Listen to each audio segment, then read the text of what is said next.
Hey guys, I wanted to start a series with you on different books, and I think I'm going to call it like a fireside chat because that's what we're doing. I want to do three different styles of book reviews for you.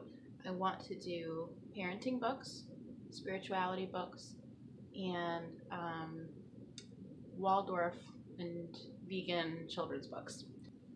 Okay, so Um, the first book I want to review for you today is a parenting book. And when I say parenting books, I mean specifically conscious parenting books.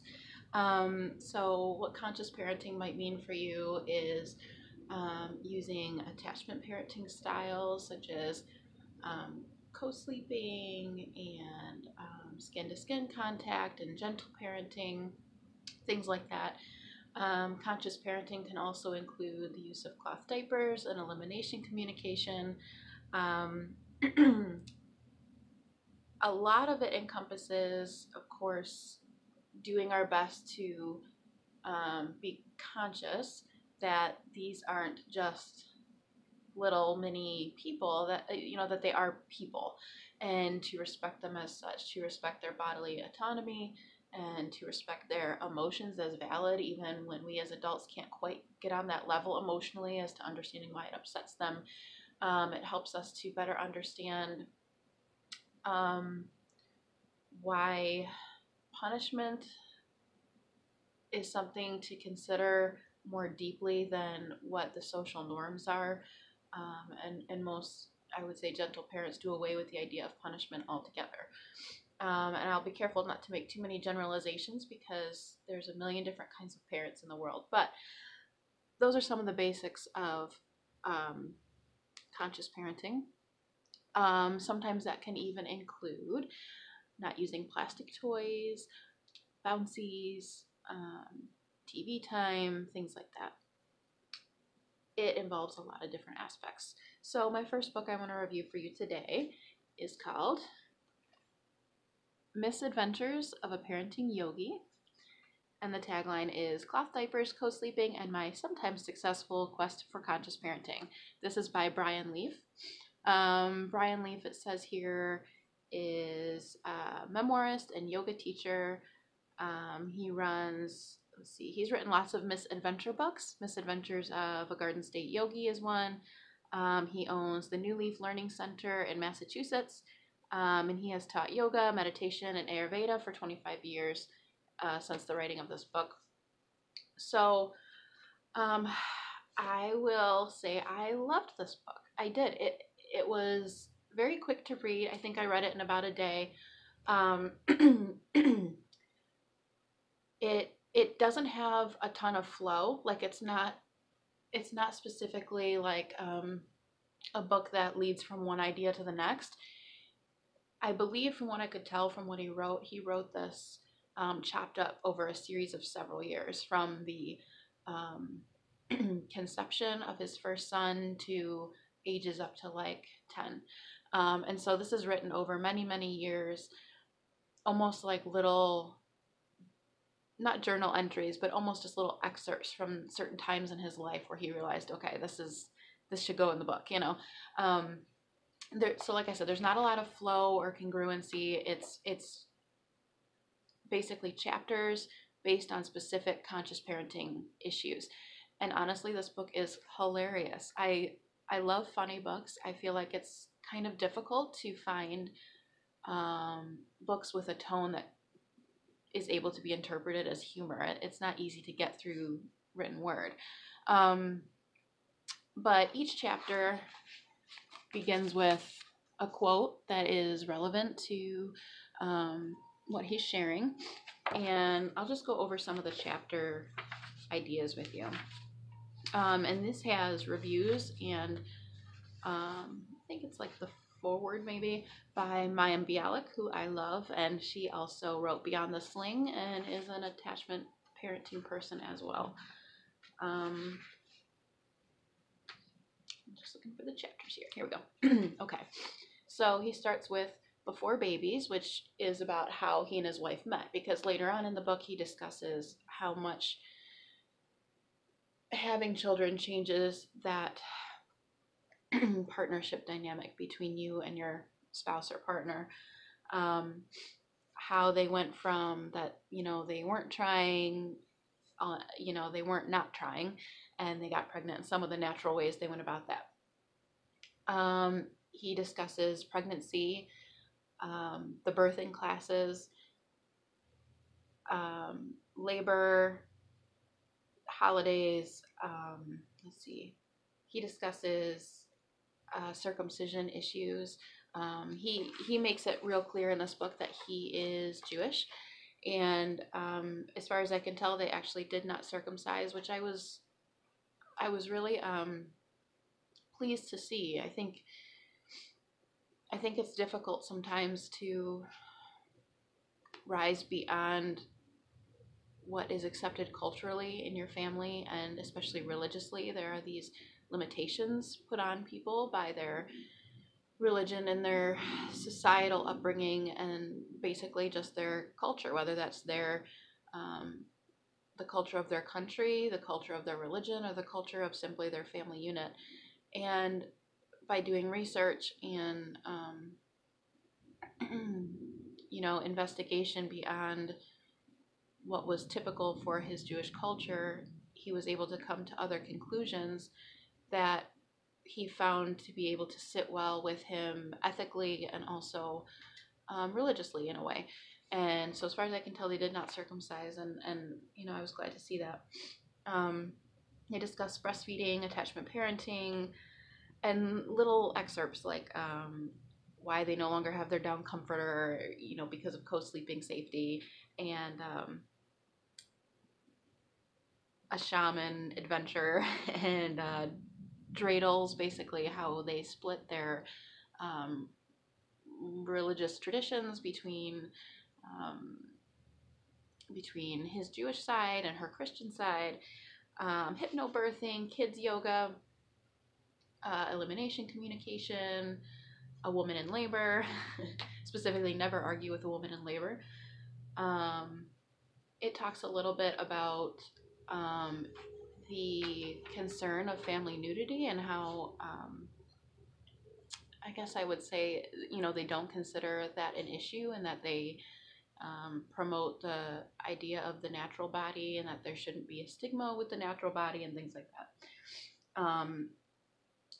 He talks about the divorce situation when you're feeling right there, and his perspective on that.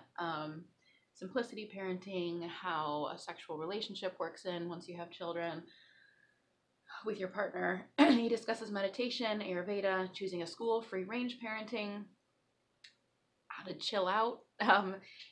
And he really discusses a lot of his own favorite conscious parenting authors and his perspective on them, which helped me to even get some ideas of other authors I'd be interested in reading and which ones I wouldn't. I would say my particular favorite aspect of this book is, a lot of the things that he said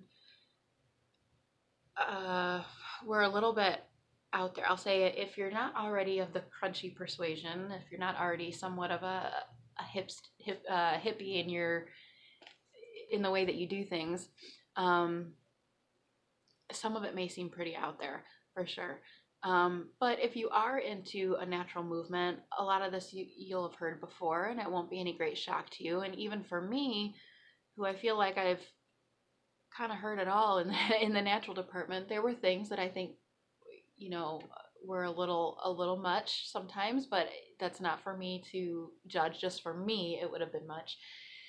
And so I'm thinking, well, this person may be even crunchier than I am, and then my point being to that is that then when he gets into his birth story, they talk about how they prepared for their home birth, and even we had planned and prepared for an unassisted home birth, and we made all the necessary preparations in case of transfer need, just to be prepared.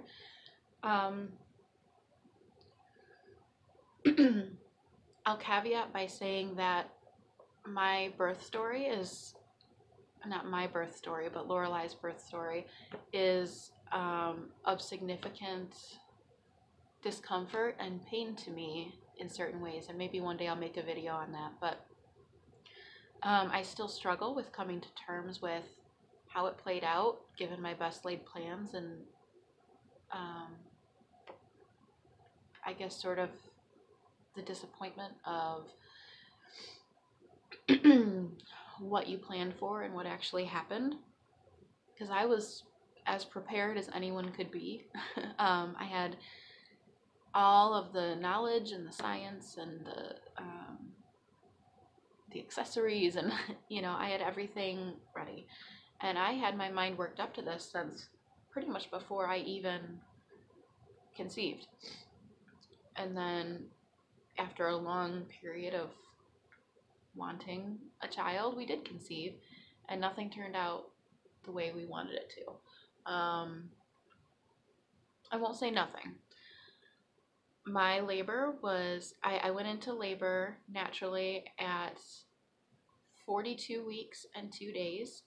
And we did have a mostly unassisted pregnancy, and that was how I wanted it. I wanted no intervention, really, as far as like the probing hands and the,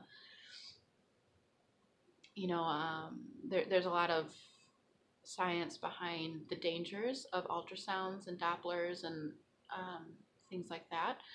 I certainly wasn't going to take any vaccinations while pregnant. In case you didn't know, vaccines are not tested for safety on pregnant women because it is considered unethical. So, something to consider when a doctor may assure you that a vaccine is safe to take while pregnant. They don't know that. So, that being said, I wanted a hands-off, natural pregnancy. I kept an eye on things to make sure the baby was growing properly, that I was healthy, that my blood pressure was good. And I did do an anatomy scan to be sure that there wasn't anything that I needed to be concerned about when it came to labor. But that aside, we had a natural pregnancy, and she came out perfect and beautiful and wonderful.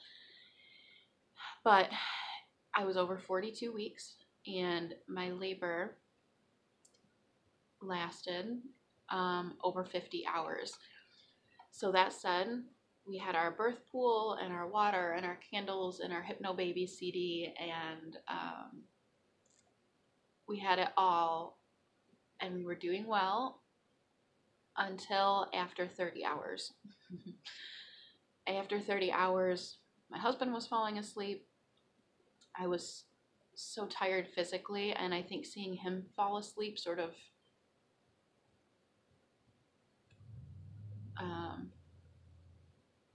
kind of made me want to call it quits, because I felt like my support system was gone. Maybe in retrospect, it would have been good to have a doula in that situation, but I had no way of knowing how long my labor would be. And it was important to me that it was just my husband and I to welcome this child. And no, it didn't work out that way, and I still struggle with the feelings of it. But I know that the time I spent at home in labor was longer than most people's labors entirely.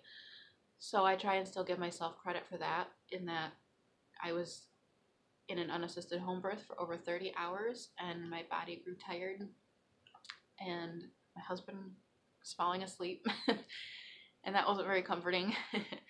And so we did end up transferring. Point being to all of that, I did not intend to go to all of that, but point being is that the chapter titled 6-Day Labor,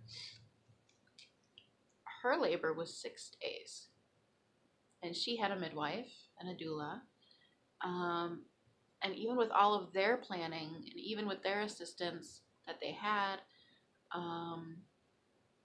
they ended up transferring as well. And they were okay with that. She knew to listen to her body at that moment, and she knew this is what is best for us, to just let this happen. And nothing turned out the way they wanted, and nothing turned out the way I wanted. And so it was nice to even see that, no, that doesn't necessarily make me a failure in the natural world to have transferred, because they did too. And sometimes, Western medicine has a place, And if they can come to terms with something as sacred as birth not turning out the way they wanted, then so can I. And I'm working on it. But it was comforting to read that. It was. And again, this book is so funny, and it basically covers everything. And if you're somewhat new to the natural world, read this, because it will introduce so many new concepts and ideas and authors to you in such a short, humorous, easy way. I mean, it's an enjoyable read, and it's informative, and I really hope you pick it up. And long story short, worth it. One of my favorites. And it's not to say that it teaches you significant new concepts, because each chapter is very short, but it does teach you a lot in a small amount of it, like in a small window. It gives you all these different vast ideas and authors to consider, and it shows you one family's way of